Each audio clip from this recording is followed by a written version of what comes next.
Hello everyone, I'm going to explain about the topic is IV therapy. ఈ topic మన అందరికీ తెలుసనే అనుకుంటాం. Ivy therapy అంటే ఏముంది, జస్ట్ ఫ్లూయిడ్స్ పేషెంట్కి కనెక్ట్ చేస్తాం అంతే కదా. దీంట్లో పెద్దగా తెలుసుకోవడానికి ఏముంది అని లేదు, జస్ట్ చాలా ఉంది. లైక్ ఏ ఫ్లూయిడ్ ఎప్పుడు వాడాలో కరెక్ట్గా అడిగితే మన ఎవ్వరికీ తెలీదు. సో ఈరోజు ఏ ఫ్లూయిడ్ ఎక్కడ వాడాలో నేను చెప్పాలనుకుంటున్నాను. So before going to this topic, అంటే మనకు మీకు ఫ్లూయిడ్ అంటే only one type of fluid ఉండదు కదా. ఎన్ఎస్ ఉంది, ఆర్ఎల్ ఉంది, డెక్స్ట్రోజ్ ఉంది, డిఎన్ఎస్ ఉంది. అండ్ ఎన్ఎస్లో కూడా 0.9%, 3%, 5%.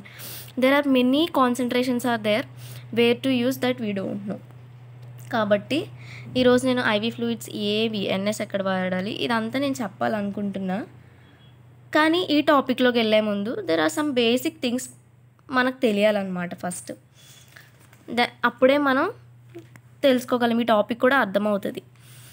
ఫస్ట్ మన బాడీలో ఎంత వాటర్ కంటెంట్ ఉంటుంది ఇది మనకు తెలియాలన్నమాట. అప్రాక్సిమేట్లీ ఎవ్రీ పర్సన్లో ఒక 60% బాడీ వెయిట్, లైక్ మన హోల్ బాడీలో ఒక 60% అనేది వాటరే ఉంటుంది అన్నమాట. తర్వాత it depends on age, gender and our body habits also. Like coming to the females, in females 50% of body weight is water content, then 80% body weight in infants. Why in females only 50% means, ఎందుకంటే ఫీమేల్స్లో అనేది వాళ్ళు త్వరగా weight gain అయిపోతారు. Like వాళ్ళలో fat content అనేది పెరిగిపోతూ ఉంటుంది వాళ్ళ ఏజ్ పెరిగే కొద్దీ. ఫ్యాట్ కంటెంట్ ఎక్కడైతే ఉంటుందో అక్కడ వాటర్ కంటెంట్ అనేది తగ్గిపోతూ ఉంటుంది అనమాట. సో అందుకనే ఫీమేల్స్లో వాటర్ కంటెంట్ అనేది తగ్గిపోతూ ఉంటుంది వాళ్ళలో ఫ్యాట్. అంటే అందుకే ఇక్కడ మెన్షన్ చేశాను కూడా, దోస్ హూ ఆర్ ఒబేస్, వాళ్ళలో ఫ్యాట్ కంటెంట్ ఎక్కువ ఉంటుంది కాబట్టి వాటర్ కంటెంట్ అనేది తగ్గిపోతూ ఉంటుంది. అండ్ ఇన్ఫాంట్స్లో అనుకోండి ఫ్యాట్ కంటెంట్ వాళ్ళకి అంత ఉండదు, because they are in developing age, they will not have that much fat content in their body. కాబట్టి వాళ్ళలో వాటర్ కంటెంట్ అనేది 80% ఉంటుంది అనమాట. Then coming to second thing, okay water content అయితే ఉంటుంది ఓకే, కానీ ఎక్కడ ఉంటుంది, ఒళ్ళంతా ఉంటుందా అంటే ఏ ప్లేస్లో ఉంటుంది అదంతా మనకు తెలియాలి. The first thing is intracellular. Intracellular అంటే మన అందరికీ తెలిసిందే, జస్ట్ ఫస్ట్ సెల్ ఉంటుంది, సెల్ తర్వాత టిష్యూస్ ఫామ్ అవుతాయి, టిష్యూస్ అన్నీ గ్రూప్గా ఫామ్ అయితే పార్ట్స్, దెన్ ఆర్గాన్ ఫామ్ అవుతుంది. కానీ ఏదైనా ఫస్ట్ స్టార్ట్ అయ్యేది ఒక్క సెల్ నుంచే. సో సెల్లో వాటర్ కంటెంట్ అనేది, ఇప్పుడు మన బాడీలో 3% వాటర్ కంటెంట్ ఉంటే అందులో 2% వాటర్ అనేది సెల్లోనే ఉంటుంది అన్నమాట. Okay, intracellular means inside the cell, inside the cellular space the water will be there. So that is 2/3 of the total body weight, total body water is present in intracellular space. I hope you all understand about now this. Then coming to the extracellular. Intracellular అంటే అర్థమైంది, అంటే cell లోపల. అదే extracellular అంటే out side the cell అంతే. Extracellular స్పేస్లోకి ఏమొచ్చేస్తే intravascular అంటే blood circulatory system అన్నమాట. Blood flow అయ్యే సిస్టమ్ ఉంటుంది కదా, బ్లడ్ సర్క్యులేటరీ సిస్టమ్, అదే దీన్నే వాస్కులర్ సిస్టమ్ అంటాం. ఇంట్రావాస్కులర్ అంటే ఇన్సైడ్ ద వాస్కులర్ సిస్టమ్, అంటే ఈ బ్లడ్ వెసల్స్లో ఉండే ప్లేస్నే మనం ఇంట్రావాస్కులర్ స్పేస్ అంటాం. సో ఇది ఎందులోకి వస్తుంది, ఎక్స్ట్రా సెల్యులర్. ఇది అవుట్ సైడ్ ద సెల్లే కదా ఉంది, అంటే ఇక్కడ ఒక సెల్ ఉంది, ఇక్కడ బ్లడ్ వెసల్ ఉంది, ఈ సెల్కి ఇది ఏమవుతుంది ఎక్స్ట్రా సెల్యులర్. బట్ ఇది వాస్కులర్ సిస్టమ్ కాబట్టి ఇది ఇంట్రావాస్కులర్ కింద మనకు కన్సిడర్ చేసుకుంటాం. సో ఇంట్రావాస్కులర్లో బ్లడ్ సర్క్యులేట్ అవుతూ ఉంటుంది, అందులో plasma volume 1/4. Then other extravascular, outside the cell blood vascular system is there. This is intravascular, but there is a space between cell and vessel, so that is called extravascular. Okay, the ఎక్స్ట్రావాస్కులర్లో ఏముంటాయంటే interstitial fluid, అంటే adipose tissues కానీ then other types of fluids are deposit here. ఇప్పుడు ఏమవుతుందంటే మన fats కూడా వెళ్ళి ఇక్కడే డిపాజిట్ అయిపోయి ఉంటాయి అన్నమాట. మీకు ఇప్పుడు అర్థమవుతుంది అనుకుంటున్నాను నేను. So if you will not understand, once more I'm telling. This is intracellular. This outer part is extracellular. This ఎక్స్ట్రాసెల్యులర్లో ఏముంది? బ్లడ్ వెజల్స్ ఉన్నాయి. ఈ బ్లడ్ వెజల్స్ని ఏమంటాం? వాస్కులర్ సిస్టమ్ అంటాం. ఈ వాస్కులర్ సిస్టమ్ లోపల వాటర్ ఉంటే దాన్ని ఏమంటాం? ఇంట్రావాస్కులర్. ఓకే, ఇక్కడ సెల్ ఉంది, ఇది ఉంది, బట్ ఈ మధ్యలో స్పేస్ ఉంది. దీనే extravascular, means outside of the vascular system. దీన్నే మనం ఇంటర్స్టిషియల్ స్పేస్ అంటాం. ఈ ఇంటర్స్టిషియల్ స్పేస్లో ఫ్లూయిడ్, అంటే ఇంటర్స్టిషియల్ ఫ్లూయిడ్ స్టోర్ అయ్యి ఉంటుంది. సమ్టైమ్స్ ఎడిపోస్ టిష్యూ ఉంటుంది, అండ్ ఫ్యాట్ డిపాజిట్ అయ్యే ప్లేస్ కూడా ఇదే అన్నమాట. Okay, now this is the basic thing, and you should not forget this intracellular, extracellular. Don't forget about this. Okay, then coming to our topic now. Okay, coming to IV therapy. Back to IV therapy. IV therapy fluids provide చేయాలంటే ముందు మనకి ఏం తెలియాలి? Electrolytes values తెలియాలి. Electrolytes అంటే ఏం లేదు, మన బాడీలో ఉండే వాటర్ కంటెంట్ ఎలక్ట్రోలైట్స్తో కంపోజ్ అయి ఉంటుంది అనమాట. అంటే ఎలక్ట్రోలైట్స్ అనేవి బాడీ ఫ్లూయిడ్, అంటే బ్లడ్లో ఉంటాయి. ఈ ఎలక్ట్రోలైట్స్ ఏమైనా అబ్నార్మల్ వాల్యూస్తో ఉంటే, అంటే అబ్నార్మల్గా ఉంటే, అప్పుడు మనం ఫ్లూయిడ్స్ అనేవి ప్రొవైడ్ చేస్తాం పేషెంట్కి. అంటే ఫ్లూయిడ్స్ అంటే ఏంటి? ఎన్ఎస్ అంటే నార్మల్ సెలైన్. నార్మల్ సెలైన్ ఏం కంటెంట్ చేస్తుంది? సోడియం ఉంటుంది, క్లోరైడ్ ఉంటుంది, అండ్ రింగర్ లాక్టేట్ సొల్యూషన్లో గ్లూకోజ్ ఉంటుంది, డెక్స్ట్రోస్ అంటే షుగర్ కంటెంట్, సోడియం, పొటాషియం, ఇవన్నీ కూడా రింగర్ లాక్టేట్ సొల్యూషన్స్లో ఉంటాయి. అంటే ఇవన్నీ ఏంటి? ఎలక్ట్రోలైట్స్ మనం ఆర్టిఫిషియల్గా పేషెంట్కి ప్రొవైడ్ చేస్తున్నాం. ఎప్పుడు? ఈ ఎలక్ట్రోలైట్స్ అనేవి అబ్నార్మల్ వాల్యూస్లో ఉంటే. సో ఇవి అబ్నార్మల్ ఏంటి వాల్యూ, నార్మల్ వాల్యూస్ ఏంటో మనకు తెలియాలి. కాబట్టి just I want to give a brief information about this electrolytes. So electrolytes ఏంటంటే sodium, potassium, calcium, chloride, magnesium, phosphate, bicarbonate, urea, CO2. These are all important, but to provide fluids, these are little bit more important than others. Like sodium is a normal range is 135 to 145 milliequivalent or millimole per liter, and if it is less than 135, then it is hyponatremia. Sodium is hyponatremia.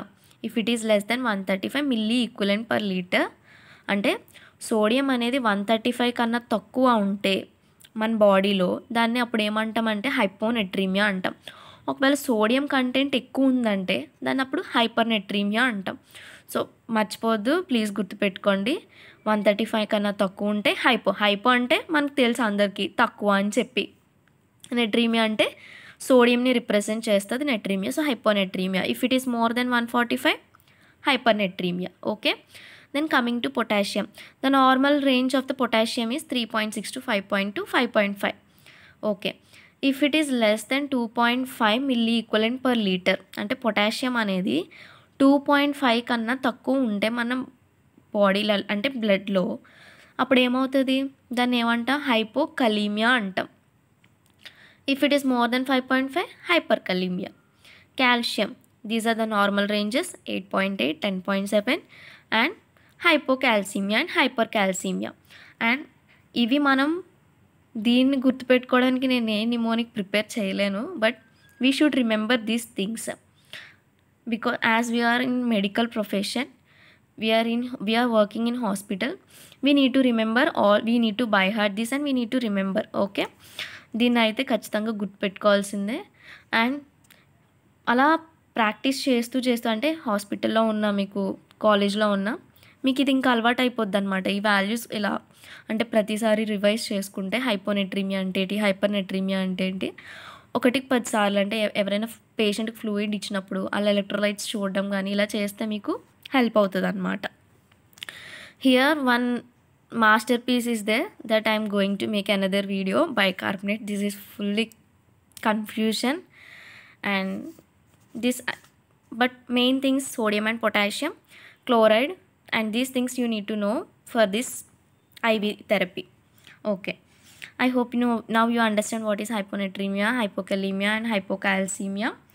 And one more thing that you need to know about hypovolemia.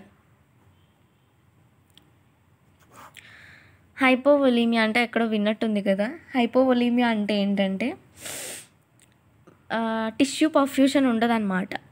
అంటే దేనివల్ల అంటే మనకి ఏదైనా blood loss అయిపోయినా, లేకపోతే severe dehydration మనం అయిపోయినా, dehydrate అయిపోయి అంటే బ్లడ్ లాస్ అయిపోవడం.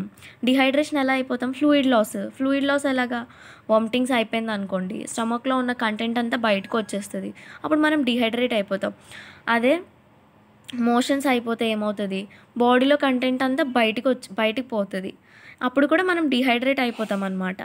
సో ఈ హైపోవోలీమియా కేసులో ఏంటంటే సివియర్ డిహైడ్రేషన్ ఉంటుంది. సివియర్ డిహైడ్రేషన్ ఉండడం కానీ, సివియర్ బ్లడ్ లాస్ ఉండడం కానీ ఉంటే అప్పుడు ఏమవుతుంది? టిష్యూ పర్ఫ్యూషన్ ఉంటుంది అనమాట. పర్ఫ్యూషన్ అంటే బ్లడ్ అనేది టిష్యూస్లోకి వెళ్ళి మిక్స్ అవుతుంది. అది జరగదు.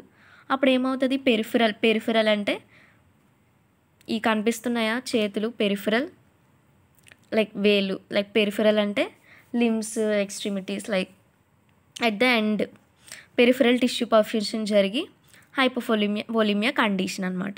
హైపోవోలీమియా కండిషన్ అంటే ఏంటి? సివియర్ డిహైడ్రేషన్ కానీ, బ్లడ్ లాస్ కానీ ఉంటే ఏమవుతుంది? పెరిఫెరల్ టిష్యూ పర్ఫ్యూషన్ జరగదు. అంటే సర్క్యులేషన్ ప్రాపర్గా బాడీకి ఎంత కావాలో అంత సర్క్యులేషన్ అనేది వెళ్ళలేదు. ఎందుకంటే బాడీలో కంటెంట్ తగ్గిపోయింది, అంటే బ్లడ్ కంటెంట్ తగ్గిపోయింది.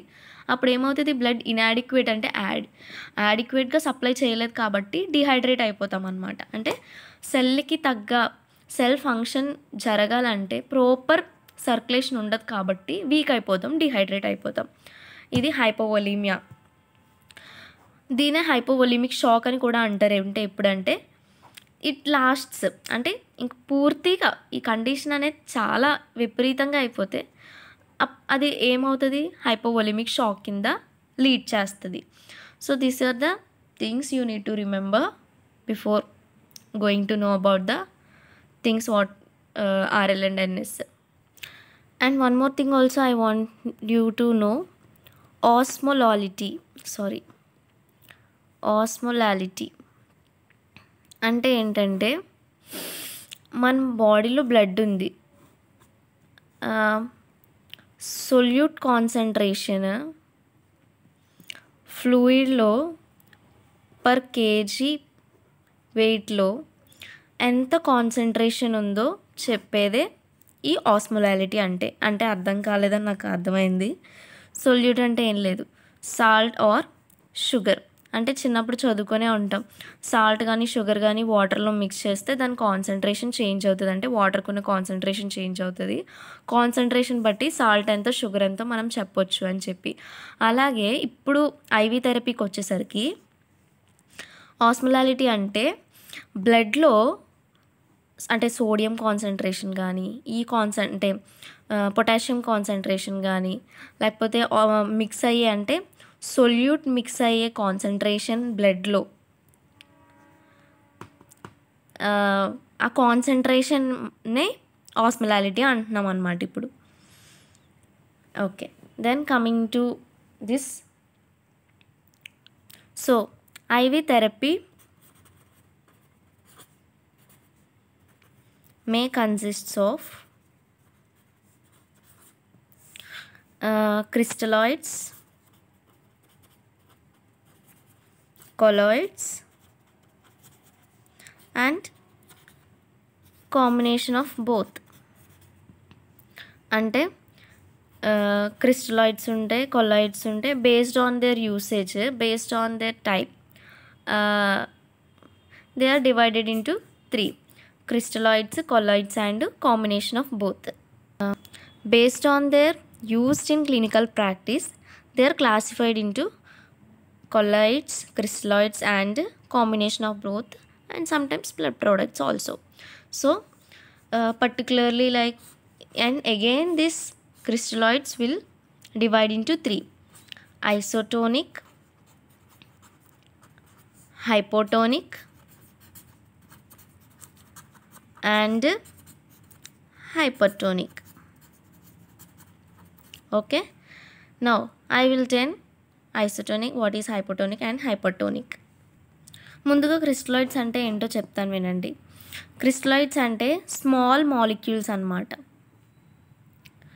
ఈ స్మాల్ మాలిక్యూల్స్ ఏమవుతాయంటే అక్రాస్ ద స్మెల్ మెంబ్రెయిన్, అంటే మనం ఫ్లూయిడ్స్ ప్రొవైడ్ అంటే పేషెంట్కి ఫ్లూయిడ్స్ ఇన్సర్ట్ చేసినప్పుడు ఈ స్మాల్ మాలిక్యూల్స్ అనేవి సెల్ మెంబ్రెయిన్, అంటే ఇది సెల్ అని చెప్పుకున్నాను ఇందాకలా, ఈ సెల్ మెంబ్రెయిన్ క్రాస్ చేసి ఇంటర్సెల్యులర్ స్పేస్లోకి వెళ్తే, అంటే బ్లడ్ స్ట్రీమ్ నుంచి సెల్స్లోకి వెళ్తే, అంటే అంత చిన్న స్మాల్ మాలిక్యూల్స్ అన్నమాట ఈ క్రిస్టలాయిడ్స్ అనేవి.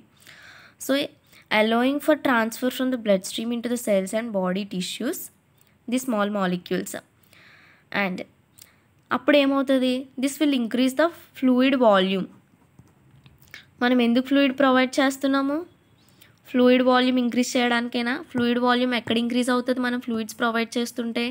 ఈ క్రిస్టలాయిడ్స్ అనేవి స్మాల్ మాలిక్యూల్స్ బ్లడ్ ద్వారా ఇంటర్సెల్యులర్ స్పేస్లోకి వెళ్తాయి. బ్లడ్లోని ఉంటాయి, సెల్యులర్ స్పేస్లోని ఉంటాయి. అంటే ఫ్లూయిడ్ వాల్యూమ్ ఎక్కడ ఇంక్రీజ్ అవుతుంది? ఇంటర్స్టీషియల్, ఇంటర్వాస్కులర్ అండ్ ఇంటర్సెల్యులర్ స్పేస్లో కూడా ఈ ఫ్లూయిడ్ అనేది వెళ్తుంది. సో ఇది అబౌట్ క్రిస్టలాయిడ్స్ అన్నమాట. క్రిస్టలాయిడ్స్ అంటే చిన్న చిన్న మాలిక్యూల్స్ ఉంటాయి, అవే ఐసోటోనిక్, హైపోటోనిక్ సొల్యూషన్స్. అంటే ఏం లేదు, NS, RL, డెక్స్ట్రోజ్ ఇవే, కాకపోతే వాటిని మళ్ళీ డివైడ్ చేశారనమాట, అవే క్రిస్టలాయిడ్స్. అదే కొలాయిడ్స్కి వచ్చేసరికి ఏమంటే లార్జ్ మాలిక్యూల్స్. ఏం చెప్పుకుంటాం లార్జ్ మాలిక్యూల్స్ అంటే? అవి సెల్ మెంబ్రెయిన్ ద్వారా పాస్ అవ్వలేవు. సెల్ మెంబ్రెయిన్ ద్వారా పాస్ అవ్వకపోతే ఏమవుతాయంటే బ్లడ్ వాస్కులర్ సిస్టంలోనే ఉంటాయి. అంటే ఏంటవి? ఎక్స్ట్రా సెల్యులర్ అంటే ఏంటి? Intravascular. Extracellular fluid rise అంటే ఇంక్రీజ్ చేయడానికి మాత్రమే ఈ కొలాయిడ్స్ అనేవి యూజ్ అవుతాయి అన్నమాట. అంటే ఇప్పుడు బ్లడ్ ట్రాన్స్ఫ్యూషన్ జరిగింది అనుకోండి, బ్లడ్ ట్రాన్స్ఫ్యూషన్ అయితే సెల్లోకి వెళ్ది బ్లడ్ అంతా, వాస్కులర్ సిస్టమ్ రైజ్ అవ్వడానికే కదా. సో ఎగ్జాంపుల్ నేను అది చెప్పాను. సో ఇది కొలాయిడ్స్ గురించి. కొలాయిడ్స్ అనే లార్జ్ మాలిక్యూల్స్, ఇవేమో ఎక్స్ట్రా సెల్యులర్ ఫ్లూయిడ్ని ఇంక్రీజ్ చేస్తాయి. అదే క్రిస్టలాయిడ్స్కి వచ్చేసి small molecules intracellular, extra cellular and intravascular, extravascular స్పేసెస్ని కూడా ఫిల్ చేస్తాయి. This is about crystalloids and colloids. And now coming to the osmolarity. ఇందాక నేను చెప్పాను ఆస్మోలారిటీ అంటే ఏంటి అంటే సొల్యూట్ కాన్సన్ట్రేషన్, అంటే సాల్ట్ ఆర్ షుగర్. సాల్ట్ అంటే సాల్ట్, షుగర్ అని కాదు బ్లడ్లో, just component concentration, blood concentration బట్టి, బ్లడ్ కాన్సన్ట్రేషన్లో మిక్స్ అయితే, అంటే బ్లడ్ ఫ్లూయిడ్లో మిక్స్ అయితే దాన్ని ఆస్మోలారిటీ అంటాం అనమాట. బేస్డ్ ఆన్ దర్ ఆస్మోలారిటీ, అంటే బ్లడ్ ఆస్మోలారిటీ ఎంత అంటే 250 to 275. ఓకే, సారీ 275 కాదు, 375 అండ్ MOSM పర్ లీటర్ బ్లడ్కి ఇంత ఆస్మోలారిటీ ఉంటుంది అనమాట concentration.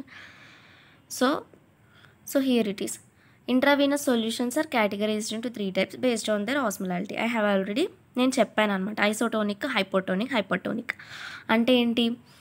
Similar concentration to blood solutes, అంటే బ్లడ్లో ఉండే సోడియం, పొటాషియం ఏ కాన్సన్ట్రేషన్తో ఉంటాయో ఐసోటోనిక్ సొల్యూషన్స్ కూడా, అంటే ఐసోటోనిక్ సొల్యూషన్స్లో ఉండే సోడియం క్లోరైడ్ కూడా సిమిలర్ కాన్సన్ట్రేషన్తోనే ఉంటాయి బ్లడ్ సొల్యూట్స్కి. బ్లడ్ సొల్యూట్స్ అంటే ఏంటి? ఇక్కడ సోడియం, పొటాషియం, కాల్షియం, ఇవి సిమిలర్ కాన్సన్ట్రేషన్తో ఉంటే దాన్ని ఐసోటోనిక్ సొల్యూషన్స్ అని అంటాం.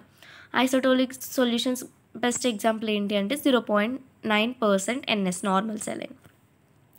అదే హైపో అంటే పేరులోనే ఉంది, హైపో అంటే లెస్ అని చెప్పి. అంటే ఏంటి? బ్లడ్ సొల్యూట్స్ కన్నా ఇందులో అంటే హైపోటోనిక్ సొల్యూషన్స్లో ఉండే సొల్యూట్స్ కాన్సన్ట్రేషన్ అనేది తక్కువ.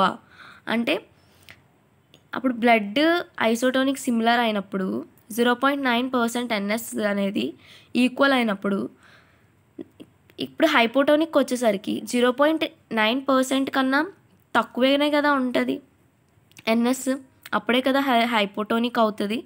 సో అది 0.45% NS లేదా half NS is best example for hypotonic solutions. Okay, then coming to hypertonic, higher concentration than blood. Hyper అంటేనే చెప్పొచ్చు బ్లడ్ సొల్యూట్స్ కన్నా ఈ హైపర్ టోనిక్ సొల్యూషన్స్లో ఉండే కాన్సన్ట్రేషన్ అంటే సోడియం పొటాషియం అంటే అందులో ఉండే ఎలక్ట్రోలైట్స్ అయాన్స్ అనే కాన్సన్ట్రేషన్ బ్లడ్ సొల్యూట్స్ కన్నా ఎక్కువ ఉంటుంది. అదేంటి డెక్స్ట్రోస్ 5%, అది ఎందులో 0.9% NS అంటే DNS, సింపుల్గా DNS. ఇది హైపర్టోనిక్ సొల్యూషన్ అనమాట. ఇప్పుడు అది ఆస్మోలారిటీ రేంజ్ తెలియాలి కదా. సో ఆ రేంజ్ ఏంటి అంటే ఐసోటోనిక్ అనేది 250 to 375 ఆస్మోలారిటీ ఉంటుంది. హైపోటోనిక్ అంటే less than 250, hypotonic 375 or higher then.